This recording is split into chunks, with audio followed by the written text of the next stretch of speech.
that submission on that particular aspect by saying that, unlike previously, my ministry will, going forward, be able to explain and publicly every proposal that we contain or carry in a finance bill. I think one of the biggest challenges or what faced the finance bill of 2024 was the fact that there was no proper communication from the National Treasury on these proposals, including the motor vehicle tax, which no one came out from the National Treasury to explain. I want to give a commitment that any proposal that we'll put forward to Parliament in terms of tax changes or any other financial issue will be properly explained. Number B, or the second issue, Mr. Speaker, and I will go through it very quickly, is how, as the government assessed the economic impact of the demonstration in terms of loss of revenue, as well as the number and value of businesses and other properties that were vandalized and or looted, and if so, could my office highlight the findings of the assessment? My response is as follows. The demonstrations affected businesses and industries. Mr. Speaker, in major cities, businesses were closed and some were destroyed. This affected revenue collection. The demonstrations led to the withdrawal of Finance Bill 2024, resulting in a revenue loss and therefore a financing gap of approximately 344.3 billion in the financial year 24-25. Mr. Speaker, in the month of July and August 2024, because you remember that we had demonstrations almost up to 8th August. I think that is the last demonstration that we saw. Ordinary revenue collection is lagging behind target by 18.5 billion. The total revenue collection, including ministerial appropriation in aid, for the period ending August 2024, that is for the 2 months, was 373.5 billion, which is 2.3% of GDP, against a target of 403.1 billion, recording a shortfall of 29.6 billion as shown in the table which I've provided, and I'll not read the table because it's a long one. So total revenue for the period grew by 6.3% compared to a growth of 12.4% in the previous year in August 2023, while ordinary revenue grew by only 3.2% if you compare to a growth rate of 9.9% in August of 2023. All the tax heads remained below respective targets. So I have provided the statistic that are on the table there on cumulative revenue performance by August 2024 as shown in millions. The below target performance in total revenue was on account of shortfall in ministerial A in A at 11.1 billion, and ordinary revenues, as I indicated earlier, of 18.5 billion. So under the ordinary revenue categories, import duty was below target by 845 million, excise taxes was below target by 4.9 billion, VAT was below target by 10.2 billion, income tax was below target by Kenya shillings at a tune of 3 billion shillings.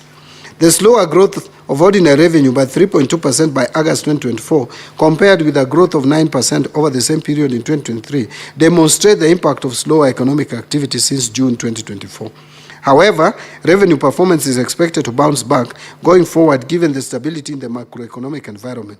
Inflation rate is firmly under control currently at 4.4% in August 2024. Overall inflation, actually the latest data, what I signed off yesterday, is that our inflation has even come down to 3.6%, Mr. Speaker. This one is below the midpoint of the target, which is 5%, for 3 consecutive months. So if you look at month of June, July, and August, now the 4th month, we are below 5%.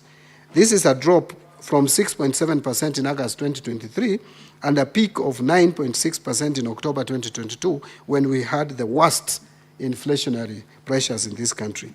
The pass-through effects of the strengthening exchange rate since February 2024 and the tight monetary policy stance by Central Bank of Kenya have supported the easing inflation. But we think now that the Central Bank or the CBK should start lowering a bit the interest rate so that we encourage the private sector to uptake more loan to create job opportunities. Because again, you may control the base lending rate. So CBK had raised central bank rate to 13% to manage inflation expectation. But with inflation remaining low, the CBK lowered the central bank rate to 12.75% from 13%. And given that the federal rate has even gone down, we expect, I think it's on 10th, when CBK will release the new rates, then it should come down. In addition, favorable weather conditions coupled with targeted government interventions have also led to the reduction in the cost of food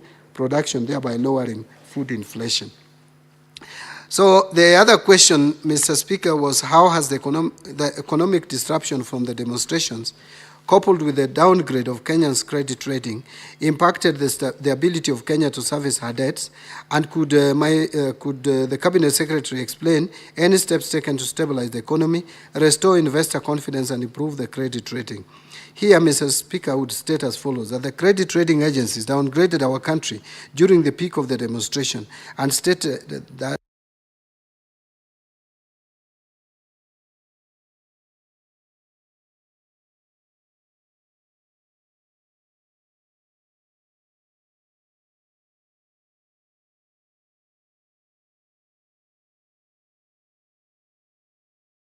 the Kenya's fiscal debt will not be impacted. So measures that have been taken to stabilize the economy and restore investor confidence include the following. One, the government has continued to invest in agricultural productivity to support economic growth, which is projected at 5.2% in 2024 and 5.4% in 2025. The latest report was that we grew at only 4.6%, but that was expected. In fact, we even expected a slower growth. But now with 4.6%, we are sure if the peace prevails, Mr. Speaker, and all other fundamentals remain constant, then we would be able to achieve the target of 5.2% in 2024 and move even to 5.5% in 2025. Number two, ensuring macroeconomic stability with inflation remaining below 5%, target for 3 consecutive months, largely driven by easing food and fuel prices. Overall, inflation remained stable at 4.4% and 4.3% respectively in August and July, and I've added that in September it was 3.6%. Number three is ensuring stability of the exchange rate, which has created confidence and triggered inflows of foreign direct investment and attracted investors to the Nairobi Securities Exchange. I also want to add that our import cover is fairly healthy at about 4.6%. 4.6 or monthly import cover. The other one is private investment will be supported by measures aimed at improving competitiveness, inclusivity, market efficiency, positive business sentiments, access to the international market, and projected foreign direct investment inflows. Investment will also benefit from an increased focus on public-private partnership, PPPs, following the new completion of the harmonization of the public investment policy, which will align PPP and public investment management frameworks. Now, the other one is on fiscal stabilization. Fiscal consolidation will be supported by continued efforts to enhance domestic revenue mobilization, prioritize and rationalize expenditure while safeguarding priority government programs and social spending. Emphasis will be placed on enhanced revenue mobilization through a combination of tax, administrative, and tax policy reforms that include implementation of national tax policy and the medium-term revenue strategy that will further strengthen tax revenue mobilization efforts to about 20%. In fact, we are focusing on 22% of GDP over the medium term. It's not something that is bullet. Currently, it is 14% of GDP. That is our tax revenue as a percentage of GDP. We want it to move forward. We are in the process, as we speak, of rolling out a system for Kenya Revenue Authority. We are also focusing on non-tax measures that MDS can raise through the services they offer to the public, e.g. Ministry of Lands, Immigration, and Citizen Services, among others. We are also strengthening tax administration for enhanced compliance through scaling up use of technology to seal the leakages, as I've just said. We are also looking at state-owned enterprise reforms to generate savings, and also use of PPP to take out commercially viable projects from Exchequer. I know this is causing controversy at the moment, but Mr. Speaker, I want to just state that PPP as a concept is the way to go, to look for funding for major infrastructure projects, to take them off pressures on Exchequer. Kenya meets its debt obligations, Mr. Speaker, promptly, and no debt arrears have been accumulated. Public debt is projected to remain within sustainable levels on account of fiscal consolidation path that reflects decline in the ratio of debt to GDP in present value terms over the medium term. And to improve Kenya's debt sustainability and boost our credit rating position, the government will continue to implement measures to enhance growth of foreign exchange earnings by way of attracting direct foreign investment or foreign direct investment and pursuit of export promotion strategy. The last question, Mr. Speaker, the Senator for Kisumu wanted to know, and from me, that the Cabinet Secretary outline any measures put in place by the government to ensure greater transparency and accountability in taxation and government spending. Mr. Speaker, the following is my response. In order to ensure transparency, the National Treasury usually invites the members of the public to submit proposals that will help the government improve tax revenue policy and boost revenue collection. Number two, during the preparation of finance bill, the National Treasury usually invites every stakeholder that submitted a proposal to shed more light on the proposal. And number three, during consideration of a finance bill in the National Assembly, members of the public are usually given time to go through the bill and submit their comments or views via a memorandum to the Department Committee of Finance and National Planning for consideration during the committee stage. But Mr. Speaker, two quick issues on generally how to improve transparency and accountability. And when I appeared before the National Assembly Committee on vetting or the Appointments Committee, I stated very clearly that we must roll out e-procurement to all national MDS and even county governments. Mr. Speaker, one of my first tasks when I joined the ministry was to find out the status and the position and where the e-procurement system, which is end-to-end system, was. And Mr. Speaker, I was surprised that what the bottleneck was the 560 million to roll out the system. And that is why we have kept on postponing the rollout of this system, which would help us make efficient our procurement system and remove possible collusion in the system. I want to report that I actually gave authority under Article 223 of the Constitution, which I'm allowed the powers given to me by the Constitution to make 560 million available for this rollout, and the procurement is ongoing.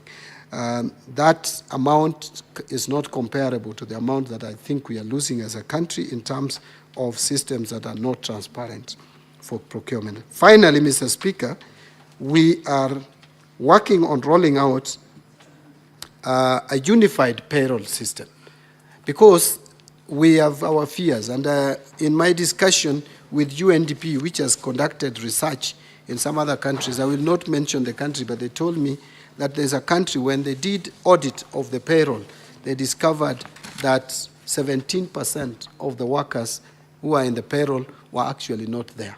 They are ghost workers. And I suspect that Kenya could even be worse. So we need to have a system that would root out and get out these ghost workers in our system, which is denying us resources that we need badly for development. And we will be targeting, starting with the Ministry of Education, where we have the biggest wage bill, TSC and the others, so that we can root out. When I was PAC chair, Mr. Speaker, we came across an instance where some teachers remained in the payroll for so many years, even after they were dead.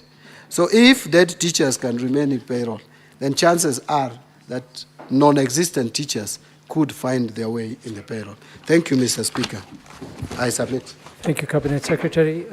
Senator Hezana, do you have any supplementary questions?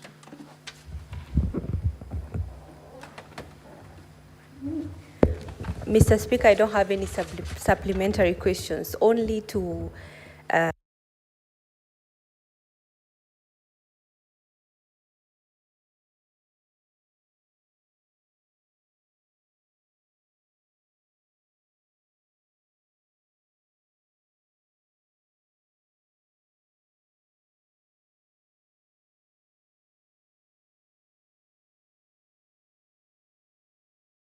and revamp that institution. I'm sure that you're going to be proudly celebrated across the whole country. And I hope the proceeds of the National Treasury, whatever comes down, trickles down to the community up north. Thank you. Thank you, Senator. Senator Eddie Okech, do you have a supplementary question? Thank you, Mr. Speaker. And the CS has presented a number of questions, actually, including just the last submission, the procurement of this E2E system that will ensure that there is some prudence in terms of the financial management in the country. You know, facing a lot of audit queries in the counties, we've had a number of concerns where sometimes the requests at COB are always having no coherence with the audit reports of the Auditor General, which means that the financial system, there must be some voiding that is happening. So my question is, what I might call leakages and wastages in terms of financial flow, and is there a chance that the Treasury can be able to give senators access to the end side of this system when it comes alive? Because currently, senators have not had interaction with IFMI's system, so that if there is any voiding in the system, both IB and IFMIS, sometimes it's very difficult for senators to be able to understand where the voiding is happening. That gives controversy or variances between payments that are made at COB level and the payments that are requested at COB levels and the finally audited reports by the Auditor General. So I just want to know the case for impact of this system, if there's any report, preliminary report with regards to anticipation, and then two, how would a house like the Senate that is doing oversight interact with that system in terms of being able to ensure a proper bird's eye view position on the payments that happen at a county level?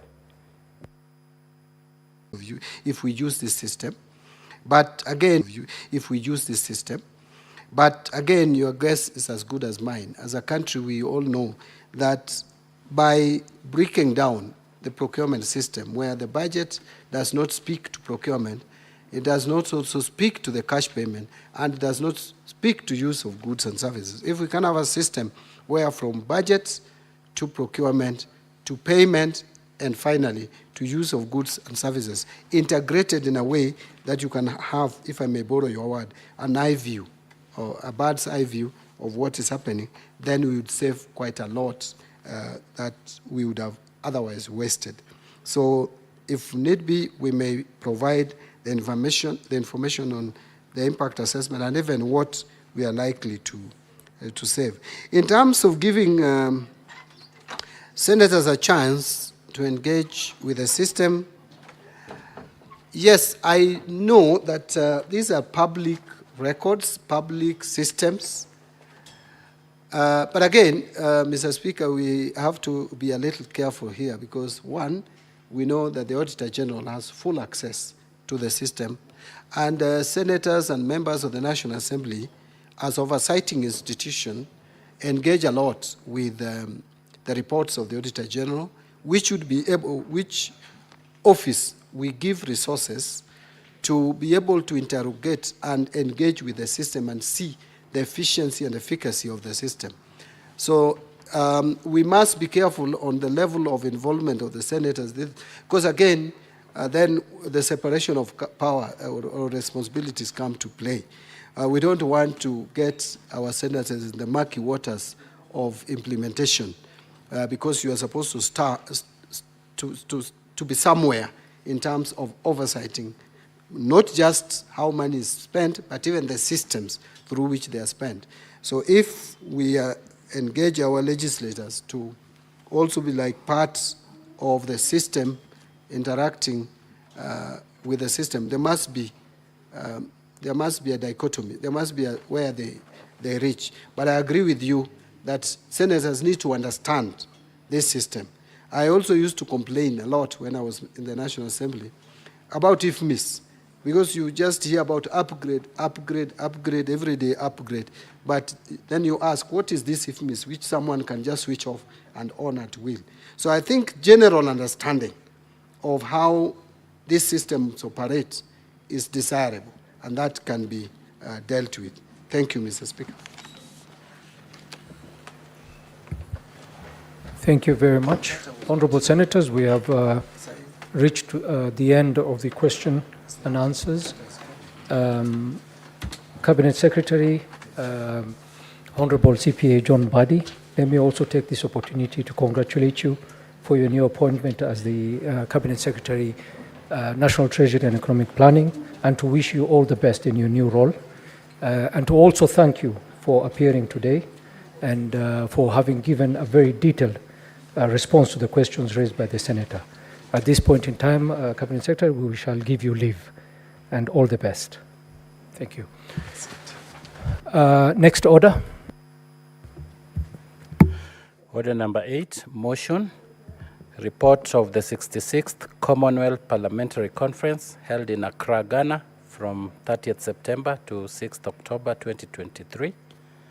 Resumption of debate interrupted on Wednesday, 25th September 2024 at the morning sitting. Mover, you may reply. Thank you, Honorable Speaker. May I start by thanking the members who contributed to this motion. Mr. Speaker, the Commonwealth Parliamentary Conference is a very important occasion for members of the Commonwealth to discuss many, many issues on governance, democracy, status of the various countries, and I'm very happy that the members have captured this also in their discussions. I did mention that out of a presentation from the leader of delegation from Kenya, the Right Honorable Speaker of the National Assembly, Moses Wetangula, a proposal was put forward, which we think will be accepted by many members, that we actually transform the Commonwealth Association, Parliamentarians Association to be a parliamentary organization that can do more than what it is doing now, and I have no doubt it will happen. Mr. Speaker, I don't want to add more because members contributed very well. Mr. Speaker, therefore, I beg to move and request that you defer the putting of the question to a later date. Thank you, Mr. Speaker.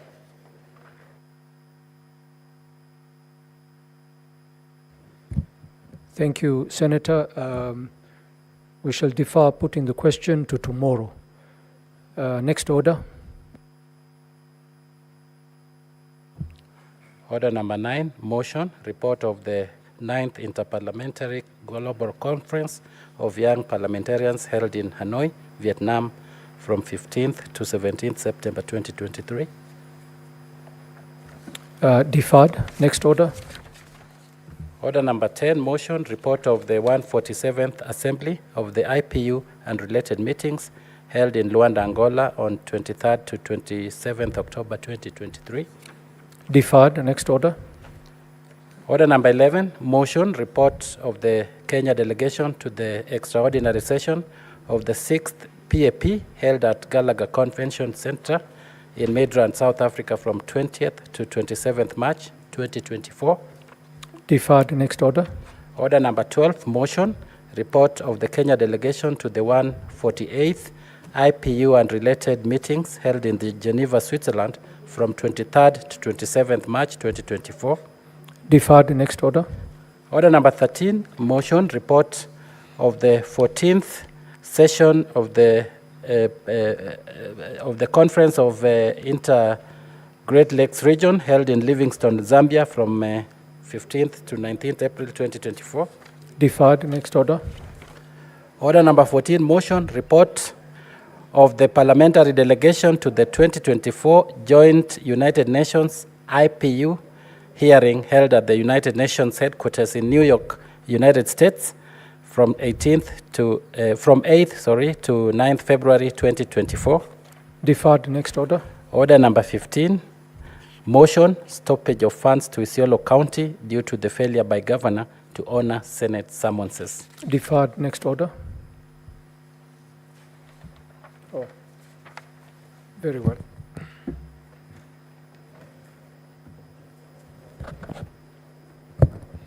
Honorable Senators, there being no other business on the order paper, the Senate stands adjourned until today, Wednesday, 2nd October 2024 at 2:30 p.m.